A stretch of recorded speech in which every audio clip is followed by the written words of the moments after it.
going to start recording. All right, so let me share my screen with you guys so you guys can see what I am seeing.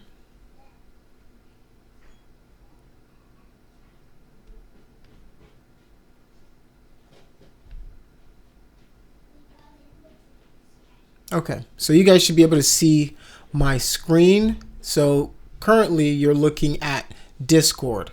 So here on Discord, I have the basic framework of the class. So in this text channel, I'm going to add one that says attendance.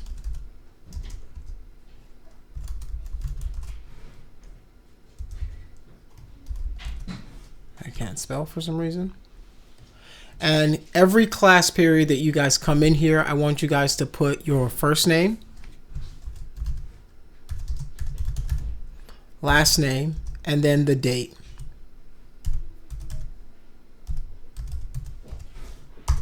The reason I want you guys to do this is because some people's financial aid is dependent on whether they are in class or not. And if you are marked absent for a number of days, your financial aid won't kick in. So I want you guys to make sure that the first thing you guys do is you come in here, you say, hey, I was in class, I checked in, and you put your name in here so that I can mark you present or absent depending on what your case may be. All right. You don't have to be here for every single one of these lectures, but if you do miss one of them, you can watch them back on Brightspace and you can watch them back on my YouTube channel. I will be posting them both there on my YouTube channel and Brightspace, and I will also try to link it inside of this Discord as well. So you will have 3 different places that you can always get it. And if you don't get it any of those places, I will also be sending what we do in class as an email at the end of every class. I try to give you guys as many avenues to watch and get this information as possible, right? The idea isn't to gatekeep anything or make it hard or you have to jump through hoops to get through anything. What you'll find is that, like most 3D softwares, I try to build redundancies into the classroom, right? So you're going to be able to check it out on your Brightspace desktop. You'll be able to check it out on YouTube. And if all else fails, you can watch it on Discord or just check your email. There should be a link that will allow you to watch what we discussed in class, right? Keep that in mind as we go on in class because it's going to be important for you to get a lot of this information. I don't remember if there's a syllabus quiz associated with this lecture, but there might be, so look out for that. Let me see if there's one. Okay, so there's a syllabus quiz that you guys should take after this class is over because we're going to go over a lot of it, right? And if you don't, just check your syllabus, read over it. The questions are really easy and straightforward to answer, all right? So let us continue.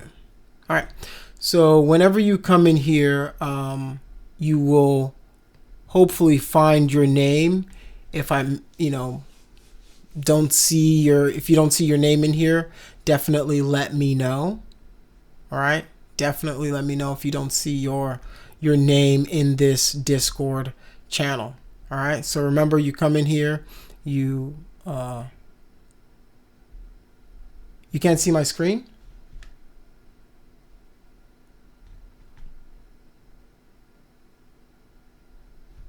Can anybody else see my screen? Or is it frozen for everybody else?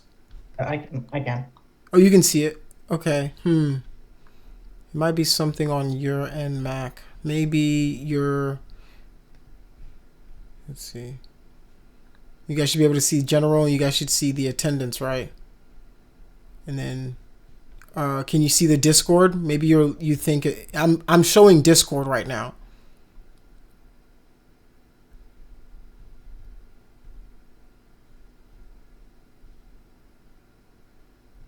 Let me make sure. Yeah, I can see it now. You can Thank you. see it? Okay, cool, cool, cool. All right, yeah.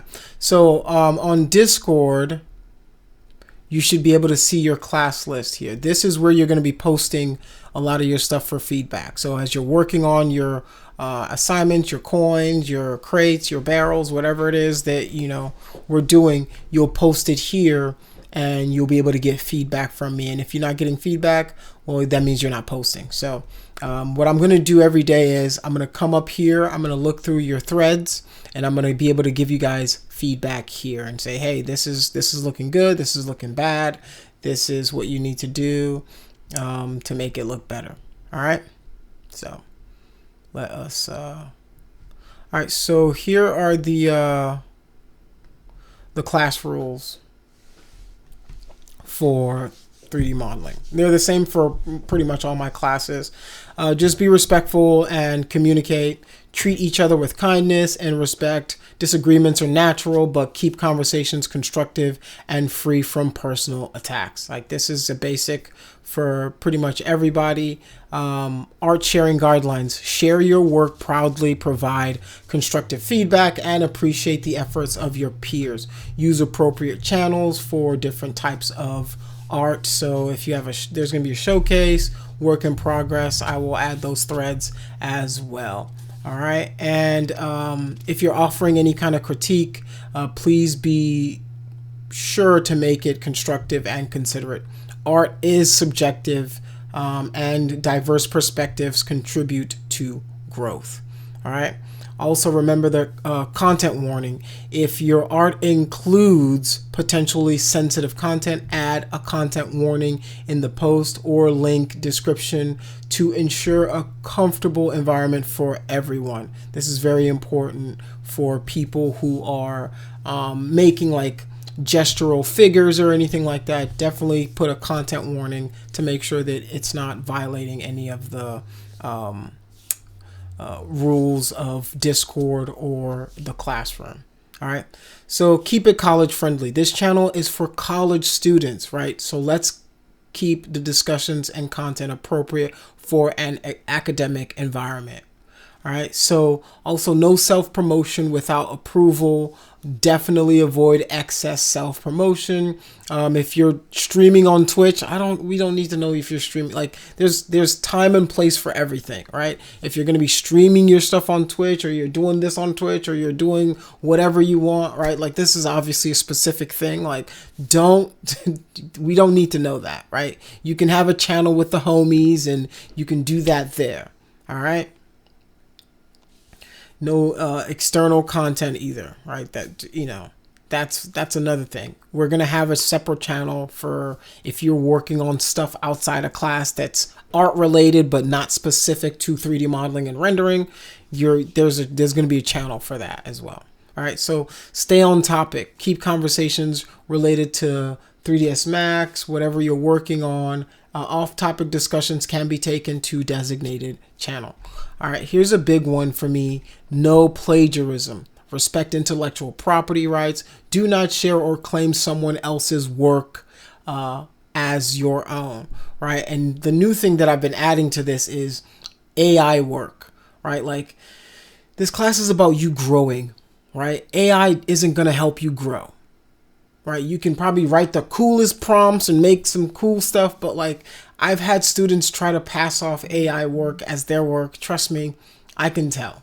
Right, I've used AI enough to generate things to know what AI looks like. And I did have a student try to come at me and be like, hey, what do you think about this? I did it myself. And I'm like, you know that I see your work, right? Like, I've worked with you an entire semester. I know what you're capable of. I know what your 3D modeling skills are. So don't try to pass off artificial intelligence as your work. Please. It's not. The funny thing is, you're really not tricking me. You're tricking yourself. And if you trick yourself, you're not getting better. All right. So also remember, ask for help. If you have any questions about 3ds Max, modeling, anything, feel free to ask. We're here to help and learn together. And also remember to report concerns. If you encounter issues or witness any violations of the rules, report them to me, the moderator, for prompt resolution. Let's all foster a collaborative atmosphere where every student can find inspiration, share their artistic journey, and elevate their skills in modeling and rendering. All right, so let's get back to our personal thread and let's get back to this class. For this class, you're going to be responsible for 2 to 3 models depending on how I see your aptitude grow. Right, depending on what I think you guys can really handle. Like, it's going to be one of those classes where after the first couple of assignments, I'll be like, all right, I see that you guys can handle this, this, and this. And then I'll assign the assignments accordingly. Everybody's going to be different, but there is a baseline for pretty much every class that I've noticed, which is, okay, these guys can kind of handle a little more. I can put a little more on your plate. So we're going to start with a coin, right? It's this Mario coin.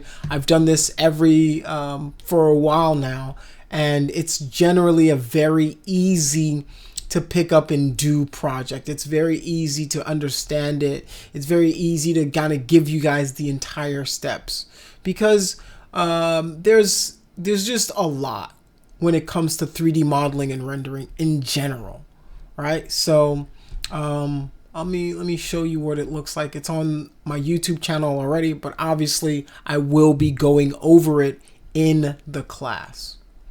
All right, so let me pull it up. Here it is right here.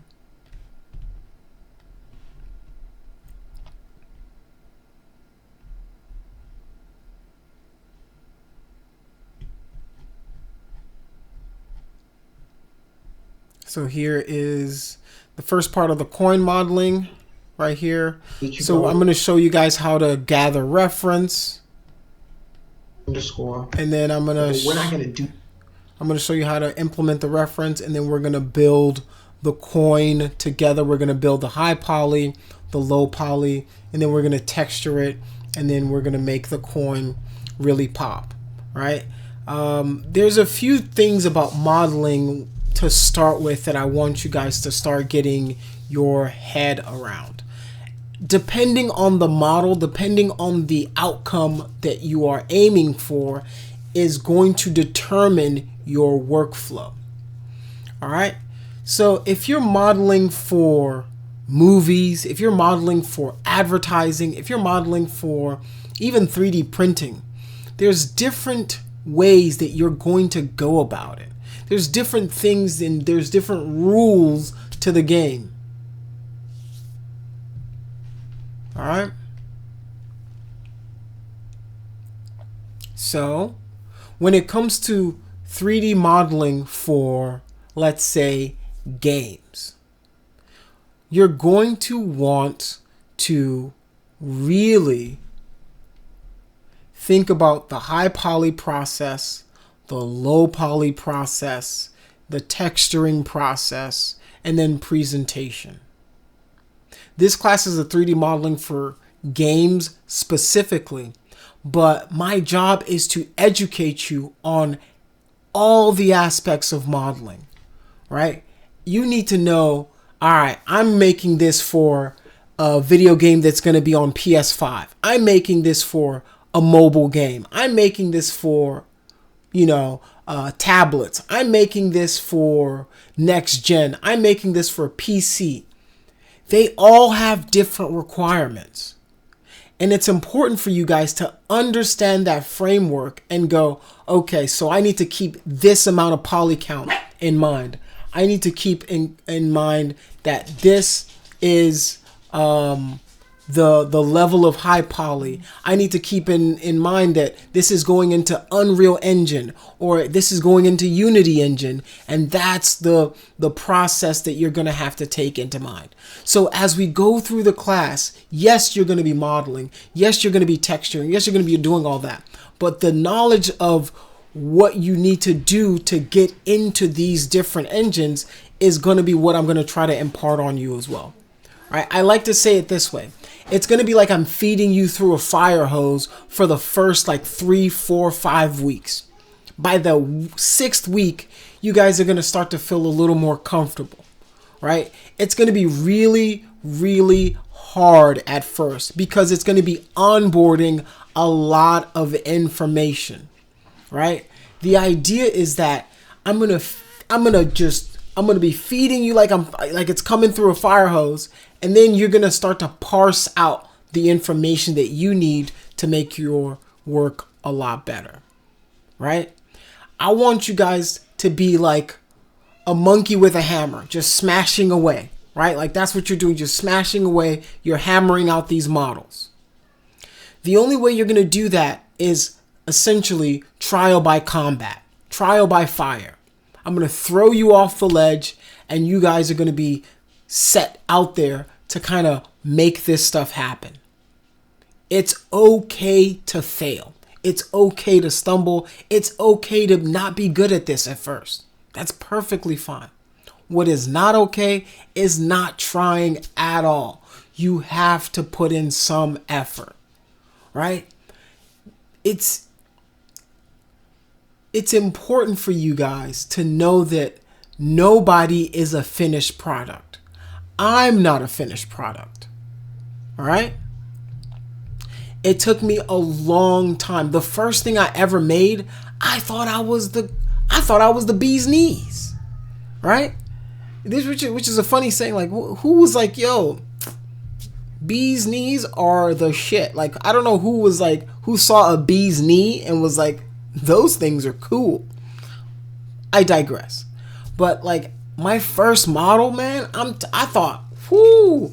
And I still remember it like it was yesterday. The first thing I ever made inside of 3ds Max was I made this animation for a ball going into like this basketball hoop that I made myself.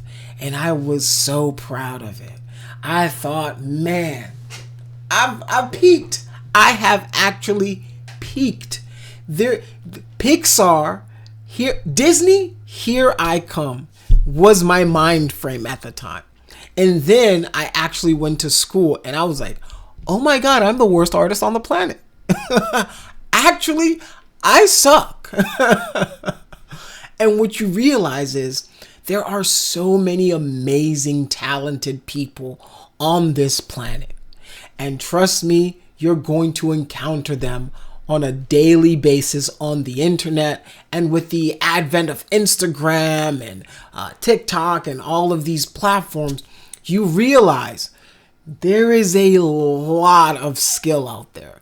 There's Chinese people out there in Shenzhen, China, right, that are making amazing quality stuff. These guys aren't sleeping. They're getting better every 5 seconds. They're learning new things and putting out new things that put us to shame on a daily basis, right? So what we want to do as artists is to get better at the things that we can get better at.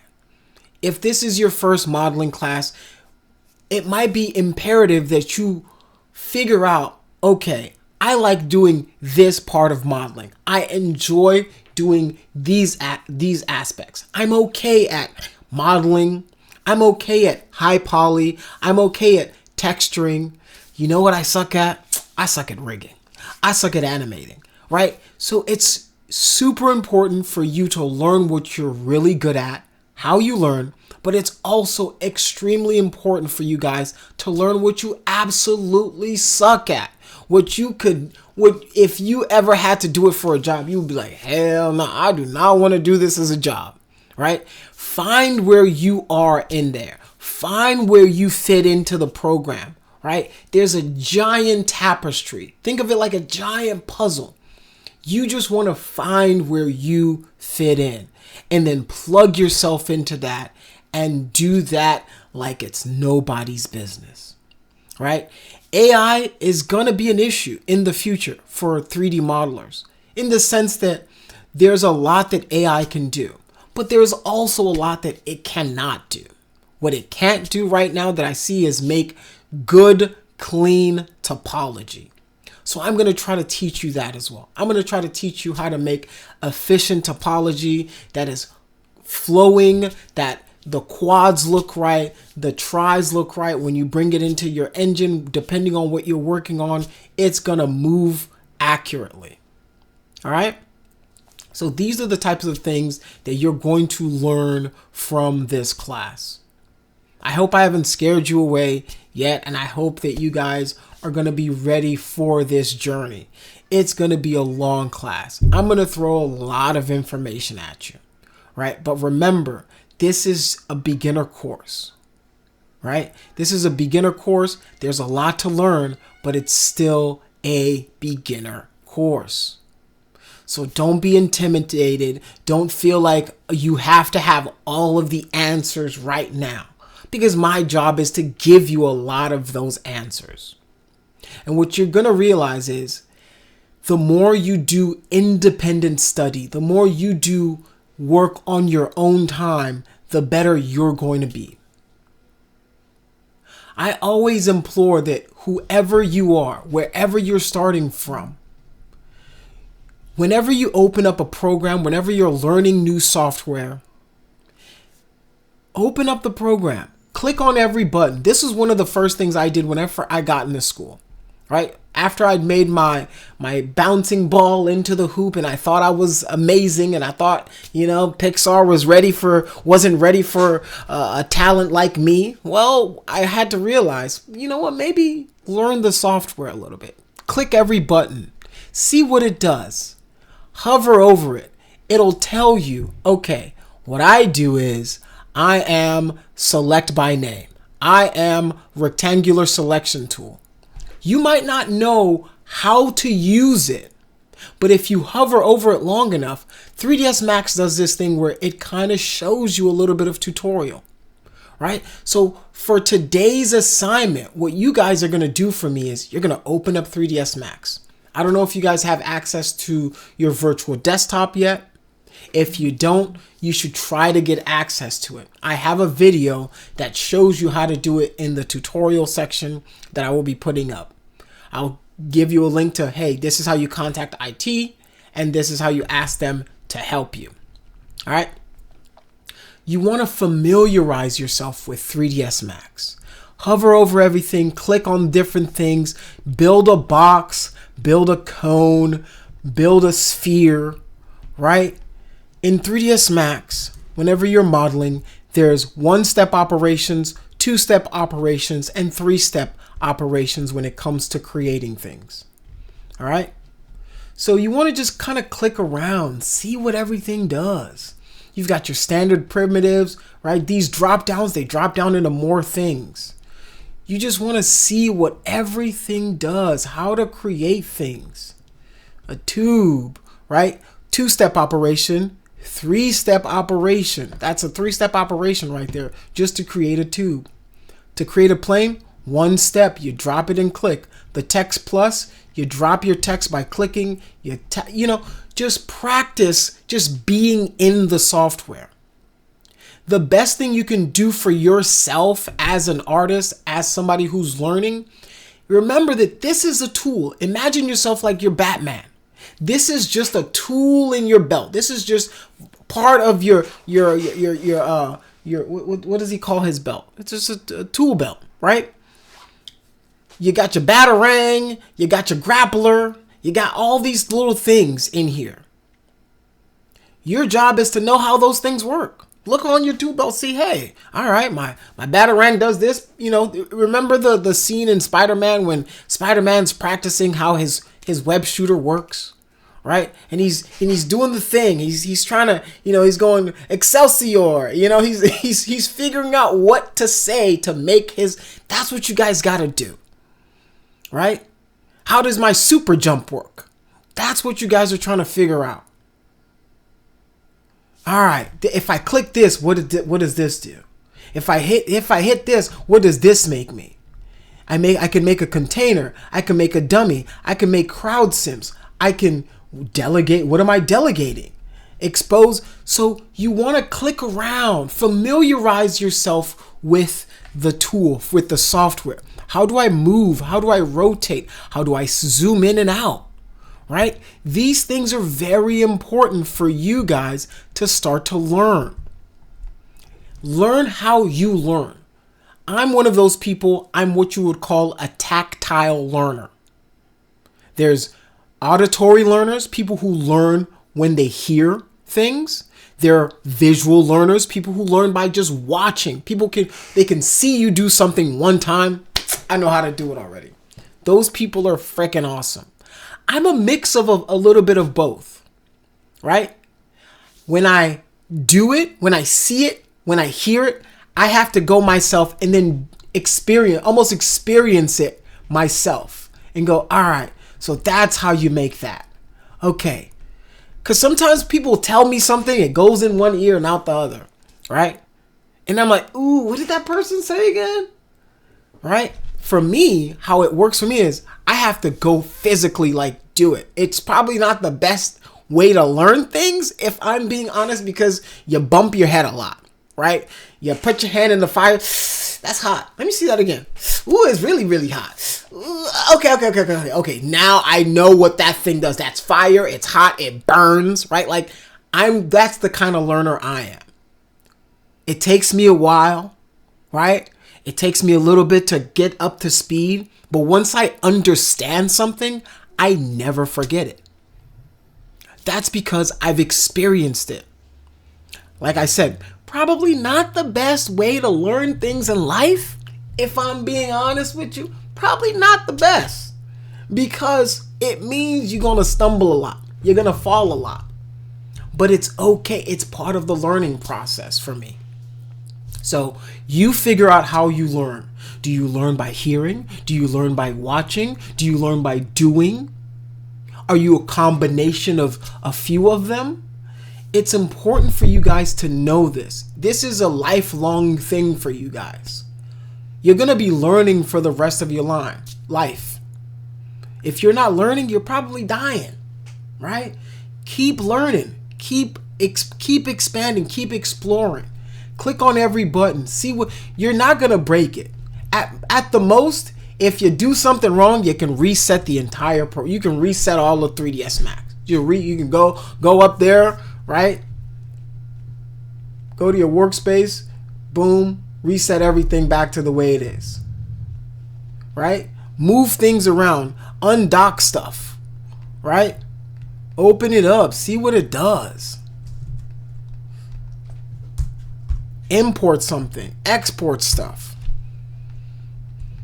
You guys might not have a background in 3ds Max. Well, just familiarize yourself with the software. Very, very important. All right. So this is 3ds Max. It's industry standard when it comes to the tools of the industry.